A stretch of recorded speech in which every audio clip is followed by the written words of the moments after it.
Hi, and welcome to Lisa's Stamp Studio. I've got a fun fold card for you today that has a flip up panel and then a gatefold inside. We're going to decorate the whole card together inside and out, and I'm going to walk you through step by step on how to put this fun fold card together. You're going to find pictures, cutting dimensions, and supplies down in the video description below. The link is there, and that will head you over to my website. And while you're here, please subscribe to my YouTube channel and make sure you hit that bell icon. That will send you notifications when I'm live right here on YouTube, as well as when I share a new video. Let's head over to the stamp table and let's get started on today's fun fold card. We're going to start by creating the card base itself. Now I have a piece of crumb cake cardstock here. This is 8.5 by 11. It's going to need a full sheet in order to make this card. I have a template here that I want to share with you first because I know sometimes the cutting and scoring is a little bit difficult to see on colored cardstock. What we're going to do is we're actually going to score it in half to begin with at 5.5 inches. And then we've got two score lines at 2 1/8 and 6 3/8, which is going to give you these 4 quadrants on the side and the 2 center panels here. What we're going to do is we're going to cut off the top 2 that are here that are marked in X's, which is going to leave us the card base. Now let's walk through that together. I have my Simply Score tool here. The tracks inside of this underneath the measurements make it very easy to score.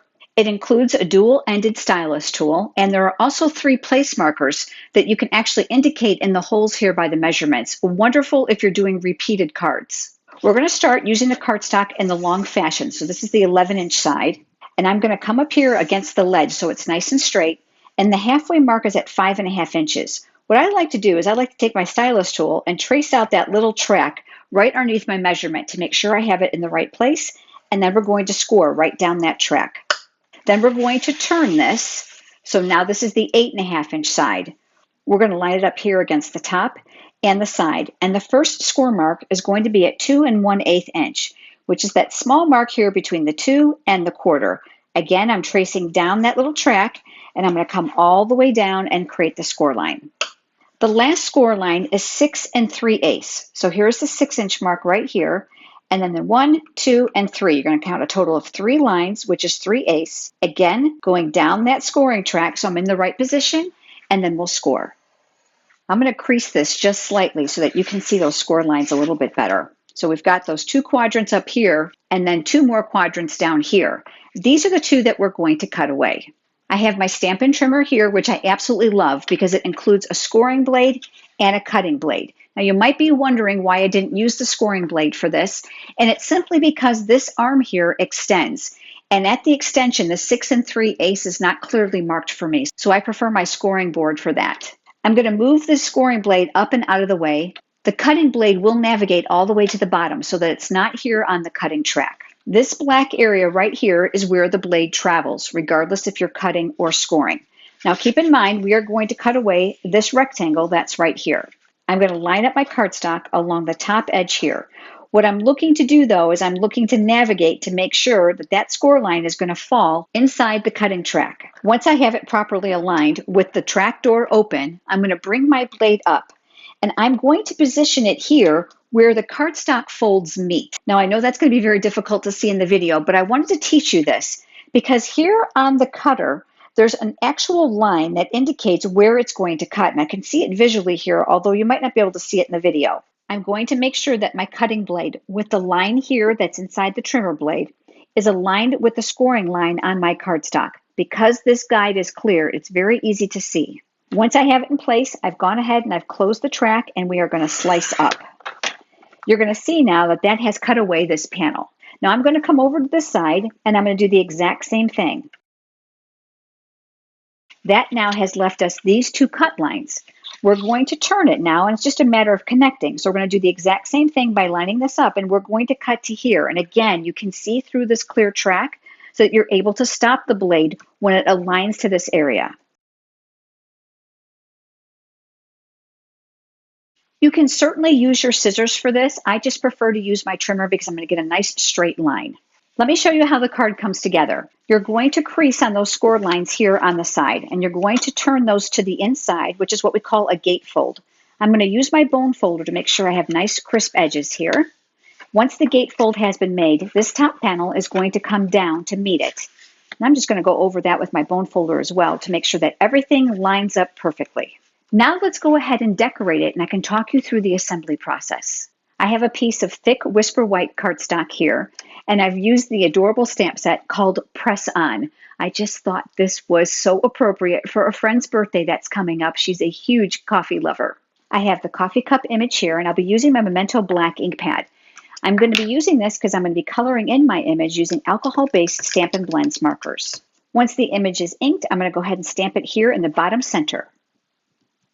I'm going to push that off to the side for just a moment, and while I have my black ink pad out, I'm going to stamp the greeting on a small piece of So Saffron cardstock. From the same stamp set, I chose the greeting that says, "Hope your day is full of perks." We're going to ink that up, and that'll get stamped right here in the center. Before I color in the image, I want to add that little bit of starburst image over my coffee cup. For that, I chose the Crumb Cake ink. I love the coordination of Stampin' Up! Products. So the ink matches the cardstock, that matches all the accessories, designer series paper, and of course, our coloring tools. I have one of the small grid papers here to protect my work surface. I'm going to ink up that starburst image, and I'm going to stamp off a layer of ink here because I don't want it too dark. And then I'm going to position this here right over the top.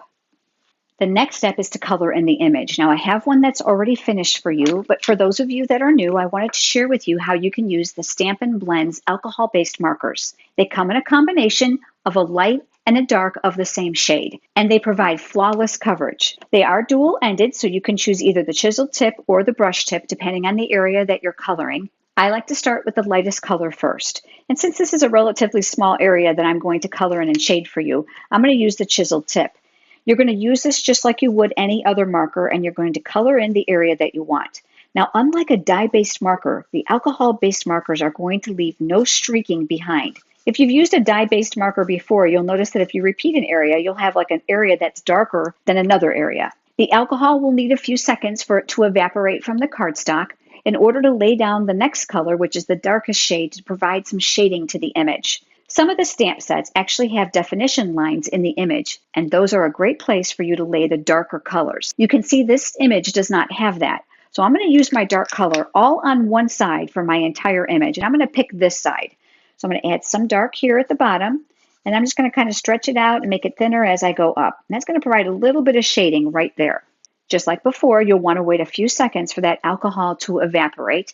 And then what we're going to do is we're going to go back to the light shade. This is where the magic happens. It's going to blend the dark into the light together to get rid of that real harsh definition. So I've got my light shade here, and I'm going to pull the dark into the light. The more pigmented color that your marker has, the more often you may have to go over this. But I do recommend that if you're going to do repeat coats, that you allow this to evaporate before you do it over and over again. And as I mentioned, I have one here that's already colored. I used 3 different colors. So the Crumb Cake we just talked about, and then I used So Saffron, and this is Calypso Coral. I have my silicone craft sheet here, which is my favorite accessory in my stamp studio because adhesive, liquid glue, and hot glue will not stick to it. I'll be able to place adhesive on the back side, and if anything goes off the edge, it's going to end up here and not on my work surface. This now is going to get layered on a piece of Calypso Coral cardstock. I'm going to set that aside for just a moment, and I'm going to come back to the card base. I thought this was a little plain, so you can add designer paper or you can emboss it, but I decided to stick with the images that were in the stamp set. I'm bringing in that scrap paper once again, and I'm going to open up the card so it's flat, so it's easier for me to use. And this time I'm switching over to Versamark ink. This is a watermark ink pad, and I love this because it creates tone on tone. So if you don't happen to have the same color ink as the cardstock that you're using, this actually does the trick. I've pulled out the coffee bean image from the stamp set. We're going to go ahead and ink that up, and I'm going to stamp that randomly here on this card base. You're going to notice too that I'm working some of those images off the perimeter of the cardstock because I want this to look more like a designer background than a stamped image. Now once I get here near the top, I'm going to fold that card base closed so that I can stamp some images here. Just make sure that you work carefully so that you don't get an imperfection there, and just rock the stamp a little bit because there's a crease there. Versamark ink is very sticky. You'll want to make sure that you clean your stamp quickly. Now that the card base has been stamped, let's go ahead and add dimensionals to the back side of this, and then we'll add our greeting. I'm going to make sure that my dimensionals are well balanced because I'm cognizant that my card is going to go through the mail meter at the post office. I'm going to be using my Take Your Pick tool. There's a putty tip, which is great for small pieces of cardstock as well as sequins. And there are interchangeable tips that go on this tool. I have the paper piercing tool attachment here, and I love to use that to remove those paper backings from those dimensionals. This now is going to get centered right here on the card base. Remember the greeting that we've stamped? I chose to create banner tips on this, and you can certainly use your scissors for that, but I want to show you a wonderful product that works great. This is called the Tailored Tag Punch. When I turn it upside down, you're going to see how there's a point here like a banner tip. The one thing I love about using this punch is it allows me to use a very small piece of cardstock as well as something that's wider. So I've got my greeting here. I'm going to insert it from the top, and I'm looking to align it the best that I can with this in the center of the cardstock, and then we'll punch. We're going to turn this now. We're going to do the exact same thing on the other side. That's going to give you a perfect banner tip every single time. Since I know this panel is on dimensionals and this one isn't, I'm going to be very careful on where I place the dimensionals on this to get the layer. We don't want them on the ends, otherwise they're going to fall in the shallow area. So I'm going to flip that upside down. I've got 3 dimensionals here, and I'm going to start with the first one in the center, and then I'll work one on either side, being careful not to go too close to the edge. And then again, I'll remove those backings. This now will get adhered here near the top. Now let's talk about the inside. These 2 panels are where I chose to add some designer series paper as well as some layers. I cut 2 pieces of So Saffron designer series paper from the subtle 6x6 assortment. Like most of the Stampin' Up! Papers, they are double-sided. I chose this side specifically because I wanted to stamp an image here at the bottom. I'll be using that crumb cake ink pad once again. This time from the stamp set, I've chose these coffee cups. Now when I did my original card, I put the panels together and I stamped them side by side. And I changed my mind. I decided I didn't like that because they didn't meet in the middle because of the fold. So this time I'm actually going to stamp them independently. So I've got my first one here, and I'm going to stamp that here near the bottom. I am not at all concerned that the entire image will not fit. And then I'm going to come over here and I'm going to do the same thing, but this time I'm going to gravitate the image a little bit to one side so it's slightly different. I've cut 2 pieces of Calypso Coral cardstock to layer these on. So I'm going to start with the first one. I'm going to turn it upside down here on the silicone craft sheet, and we'll add adhesive to the back side. I like to work horizontally because I can't do too many things straight, so I find I have better luck going this way. And we'll do the exact same thing now with this other panel. Now that my panels are adhered, I'm going to go ahead and place them here and decide which one's going to go on which side. There is no right or wrong, it's just a matter of preference, and I'm pretty good with that. So I'm going to add adhesive to this side, and I like to open up the card and lay it flat. And then again, I like to work horizontally, and then I'll adhere this panel here. We're going to do the same thing now with this side. Now that the panels are adhered, let's work on the inside of the card. I have a piece of Whisper White cardstock for this, and the greetings for this I chose from another stamp set because I wanted to make this a birthday card. I have the coordinating Calypso Coral ink pad here, and I've pulled out the words, "It's your day, enjoy it." And that comes from the stamp set called Happiest of Birthdays. I'm going to go ahead and ink that up, and I'll stamp that here near the top. I'm switching back now to the crumb cake ink pad, and I've taken the word Happy Birthday. This comes from the stamp set Itty Bitty Birthdays.